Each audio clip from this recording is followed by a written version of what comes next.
Mes chers amis, bonjour. C'est toujours Gerpi Lafaille, un de vos amis qui vous aime. À vous tous qui suivez cette vidéo, à vous tous qui êtes abonnés à cette chaîne, je vous rappelle que j'ai le grand plaisir de vous avoir comme ami. Bienvenue à la 11e vidéo où nous partageons ce sujet « Nous et notre vie sur Terre ». C'est bon de discuter, j'aime toujours partager, j'aime toujours discuter ce sujet parce que nous faisons partie de la vie sur Terre, c'est important d'en parler. Dans la vidéo précédente, on avait vu que Jésus nous a donné la manière d'identifier Satan lorsqu'il nous parle. Pour identifier Satan lorsqu'il nous parle, d'abord nous devons connaître la parole de Dieu. À partir de la connaissance de la parole de Dieu, nous pouvons identifier toutes les propositions de Satan parce qu'elles sont contraires à la parole de Dieu. Et puisque ces propositions sont contraires, nous pouvons identifier lorsque nous connaissons la parole de Dieu. Et si nous sommes capables de l'identifier, nous sommes aussi capables de résister à sa parole. Nous sommes aussi capables de réfuter ses propositions. C'est important de connaître la parole de Dieu pour pouvoir résister aux déclarations de Satan. Parce que ces déclarations sont toujours faites dans l'objectif pour nous désorienter, dans l'objectif pour nous entraîner vers la perdition, dans l'objectif pour nous entraver. Tous ceux qui sont soumis à l'influence du royaume des ténèbres, ils ont une mauvaise qualité de vie. On pourra voir ça bientôt. Mais aussi nous avions annoncé que nous allions parler des deux cultures surnaturelles qui nous influencent. Chaque royaume surnaturel a une culture. La culture du royaume des cieux, c'est l'amour. La culture du royaume des ténèbres, c'est le monde. Et ces deux cultures nous influencent. Nous influencent notre vie sur la terre. Et c'est quoi la culture? La culture d'une nation, c'est la manière dont les habitants vivent, la manière dont ils se comportent, la manière dont ils parlent, la manière dont ils marchent, la manière de s'habiller, la manière de manger et la manière de fonctionner. C'est ça la culture. Donc on peut identifier une personne à partir de sa culture. De même, dans les royaumes surnaturels, il y a la culture qui indique la manière dont les sujets se comportent, dont ils vivent. En observant un citoyen des cieux, on peut l'identifier à partir de son comportement, parce que dans son comportement, il applique la culture du royaume des cieux. En observant un citoyen des ténèbres, du royaume des ténèbres, on peut l'identifier facilement parce que dans sa vie, dans son comportement, il applique la culture des ténèbres. Donc chacun de ces royaumes ont leur culture et par leur culture, ils influencent la vie de l'homme sur la terre.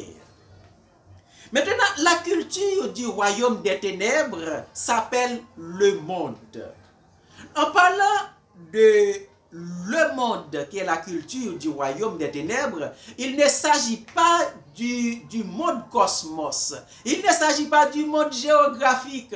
Le monde qui englobe les pays. Ce n'est pas de ce monde qu'on parle, le monde physique, mais on parle du système de vie qui est imposé dans les sociétés humaines.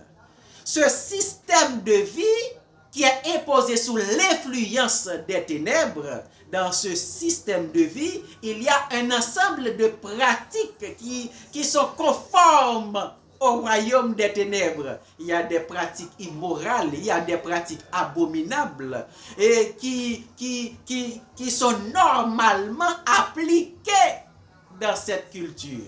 Ce système de vie, c'est le monde qui est la culture du royaume des ténèbres. Lorsque dans 1 Jean 2, verset 15, la Bible dit « N'aimez point le monde, ni les choses qui sont dans le monde. Si quelqu'un aime le monde, l'amour du Père n'est point en lui. » Verset 16, qu'est-ce qu'il y a dans le monde? Dans le monde, il y a les convoitises de la chair, il y a les convoitises des yeux, il y a l'orgueil de la vie. Dans le monde. Donc, ce monde-là, c'est le système de vie que nous pouvons observer dans les sociétés. Les comportements, les pratiques que les gens moraux et religieux qui les révoltent, qui révoltent les gens moraux et les gens religieux, et ces comportements-là, ils font partie de la vie et de la culture des ténèbres. La culture des ténèbres, c'est la culture maternelle de tous les hommes nés sur cette terre. La culture des ténèbres. Pourquoi la culture des ténèbres? C'est la culture maternelle. Nous savons que la culture maternelle, c'est la culture que vous n'apprenez pas. La culture maternelle, c'est la culture que vous appliquez de manière naturelle.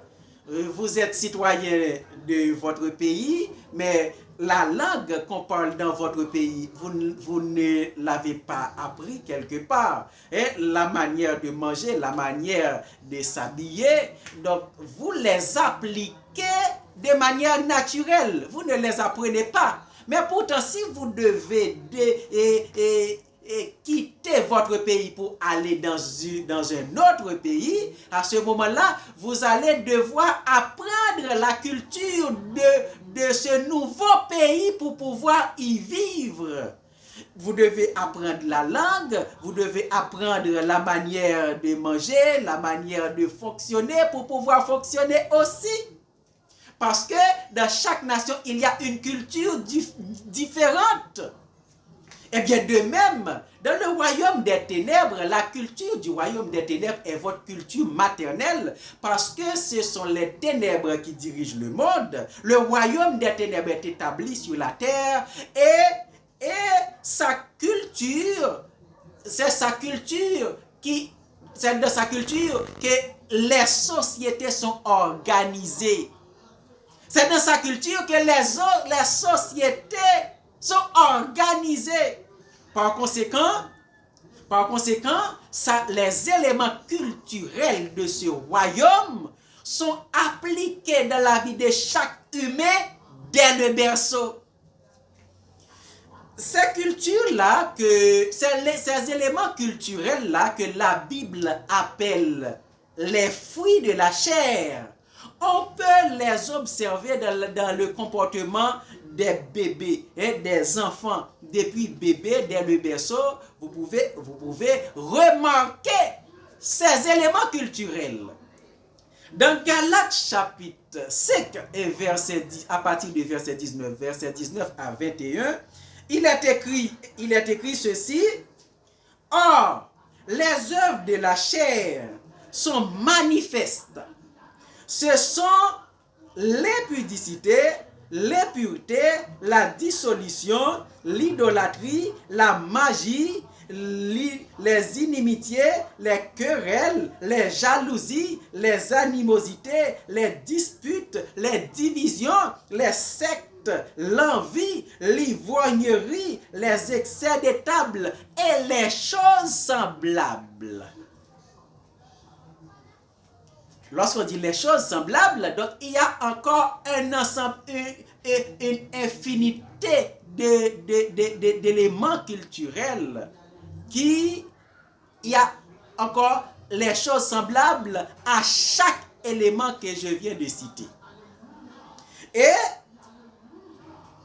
si on observe un bébé, on observe un bébé, on peut remarquer les éléments culturels de ce royaume. Et la majorité, certains éléments culturels de ce royaume. Par exemple, un bébé et que sa mère dépose ce bébé par terre et elle prend un autre bébé pour bercer dans ses bras, vous allez remarquer que ce bébé-là se met à faire des crises de jalousie. Mais cette jalousie est un élément culturel du royaume des ténèbres. Où est-ce que l'enfant l'a appris? De même, tous les enfants sont égoïstes.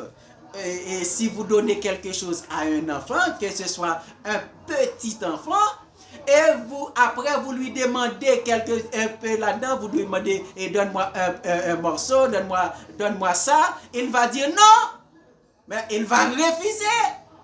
Mais l'enfant applique l'égoïsme dès le berceau. Où est-ce qu'il l'a appris? L'enfant applique l'orgueil dès le berceau. Est-ce qu'il l'a appris? Non. Tous ces éléments, ce sont des éléments culturels qui font partie de la culture du royaume des ténèbres. Eh bien, c'est ainsi que la culture du royaume des ténèbres sont appliquées dans notre vie dès le berceau. C'est notre culture maternelle. On n'apprend pas la culture maternelle, eh bien, on n'apprend pas la culture des ténèbres. On n'apprend pas l'égoïsme, mais il n'y a pas un endroit où on enseigne l'orgueil, où on enseigne la haine, où on enseigne la jalousie, où on enseigne l'animosité, la dissolution, mais on ne les enseigne pas. Mais pourtant, ces fruits sont appliqués dans la vie de tous les humains. Eh bien oui, tous les humains qui sont nés sur la terre, la culture des ténèbres est devenue automatiquement sa culture. Maintenant, lorsque on doit refuser la culture des ténèbres, ou bien on doit changer de royaume, on se fait convertir au Seigneur pour entrer dans le royaume des cieux, eh bien, il y a un processus. Ok? Il y a des démarches. Premièrement, on va naître une deuxième fois. On ne quitte pas le royaume pour aller dans un autre royaume, ok? Dans l'autre royaume, mais on meurt dans ce royaume pour renaître dans l'autre royaume. Dans la prochaine vidéo, on en parlera. Mais le royaume des ténèbres, la culture du royaume des ténèbres, c'est notre culture maternelle. Et nous appliquons les éléments culturels dès le berceau. Dans la prochaine vidéo, on parlera de la culture du royaume des cieux. Éternel, Dieu Tout-Puissant, Dieu du ciel, je te remercie pour tous les amis que tu m'as donnés sur ce réseau social. Je te remercie pour tous les amis que tu m'as donnés. Je te suis reconnaissant. Je prie pour que chacun d'eux puisse recevoir tes riches bénédictions, qu'ils soient bénis de ta part et que tout ce que nous partageons ensemble puisse nous servir pour être utilisé à bon escient, à de bonnes fins, pour construire de meilleures conditions de vie. Au nom de Jésus, je te prie. Abonnez à la vidéo si vous n'êtes pas encore abonné et partagez la vidéo à vos proches, à vos amis pour les inviter à y participer. Abonnez-vous à la chaîne et dans vos commentaires, faites part de vos appréciations, de vos suggestions et de vos questions et ajoutez un like pour encourager et pour encourager l'ambiance. Et déjà encore, je vous dis à bientôt. Que Dieu vous bénisse.